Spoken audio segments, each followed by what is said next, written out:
Good morning. This is Pastor Jeff. We've made it. It's March. Today's our daily lectionary readings for Friday, March 1st, 2024. We're remaining in Psalm 19 for our psalm reading. We're continuing in the story of Exodus for our Old Testament reading, Exodus 19, 9 through 15. And our New Testament reading, we are skipping into the book of Acts, Acts chapter 7, verses 30 through 45. I click up the tab and it looks like we're going to be in the message today. Psalm 19. God's glory is on tour in the skies. God craft on exhibit across the horizon. Madam Day holds classes every morning.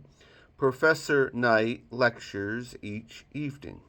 Their words aren't heard, their voices aren't recorded, but their silence fills the earth. Unspoken truth is spoken everywhere. God makes a huge dome for the sun, a superdome. The morning sun's a new husband, leaping from the honeymoon bed. The daybreak sun, an athlete racing to the tape. That's how God's word vaults across the sky from sunrise to sunset, melting ice, scorching deserts, warming hearts to faith. The revelation of God is whole and pulls out the lives together. The signposts of God are clear and points out the right road. The life maps of God are right, showing the way to joy. The direction of God are plain and easy on the eyes. God's reputation is 24-karat gold with a lifetime guarantee. The decisions of God are accurate down to the nth degree. God's word is better than a diamond set between emeralds. You'll like it better than strawberries in spring, better than ripe, red strawberries. There's more. God's word warns us of danger and directs us to hidden treasures. Otherwise, how will we find our way or know when we play the fool? Clean the slate, God, so we can start the day fresh. Keep me from stupid sins, from thinking I can take over your work.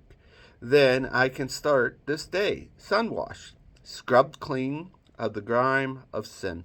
These are the words in my mouth. These are what I chew on and pray. Accept them when I place them on the morning altar. O God, my altar rock. God, priest of my altar. Our Old Testament reading continues in the book of Exodus 19 from yesterday, 9 through 15. God said to Moses, "Get ready. I'm about to come to you in a thick cloud so that the people can listen in and trust you completely when I speak with you." Again, Moses reported the people's answers to God. And God said to Moses, "Go to the people for the next 2 days. Get these people ready to meet the holy God. Have them scrub their clothes so that on the third day they'll be fully prepared. Because on the third day, God will come down on Mount Sinai and make his presence known to all the people.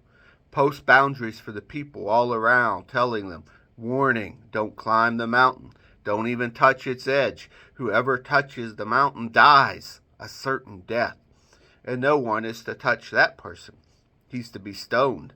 That's right, stoned, or shot with arrows, shot to death, animal or man, whichever, put to death. A long blast from the horn will signal that it's safe to climb the mountain.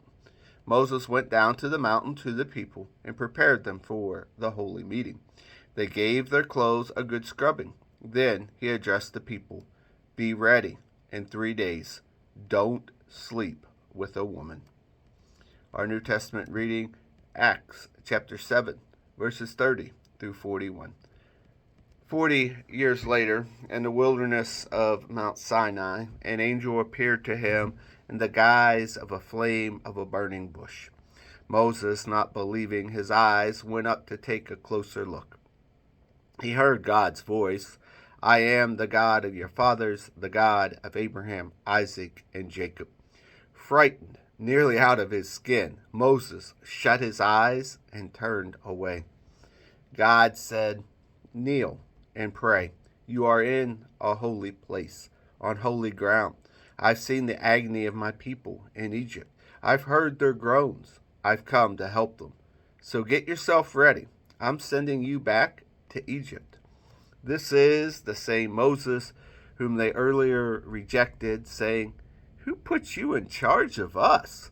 This is the Moses that God, using the angel, flaming in the burning bush, sent back as ruler and redeemer. He led them out of their slavery. He did wonderful things, setting up God signs all through Egypt, down at the Red Sea, and out in the wilderness for 40 years. This is the Moses who said to his congregation, God will raise up a prophet just like me from your descendants.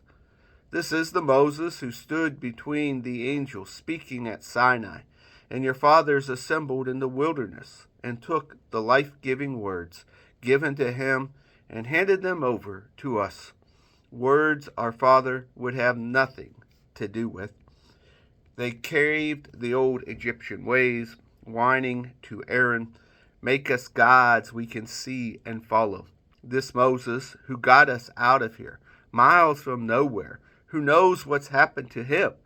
That was the time when they made a calf idol, brought sacrifices to it, and congratulated each other on the wonderful religious program that they had put together. And here ends our readings for the day.